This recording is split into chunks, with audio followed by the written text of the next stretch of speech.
మాకు 2 మనవరాళ్ళు ఉండాలండి. 2 మనవరాళ్ళకి రావట్లా అమ్మడి ఒకటి. అన్నీ కాపీలు కొట్టడమే. ఆయన మొట్టమొదటి ఏమేమి చేసుకుంటున్నాడు, ఈయన అమ్మడంగానే తల్లి ఏదో చెబుతున్నారు అనుకో, అయ్యి వేస్తామన్నారు, అవి లేదు. మా భార్య ఏమంటే ఒక 18 ఏళ్ళ వల్ల ఆమెకి అయ్యి లేవు.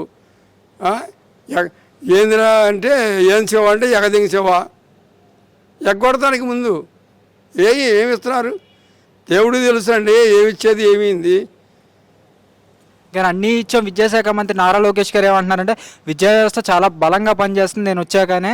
గతంలో జగన్మోహన్ రెడ్డి విద్యార్థుల జీవితాలతో ఆడుకున్నాడు, మేము వచ్చాక గవర్నమెంట్ స్కూళ్ళు గవర్నమెంట్ కాలేజీలు డెవలప్ అయ్యాయి అంటున్నారు.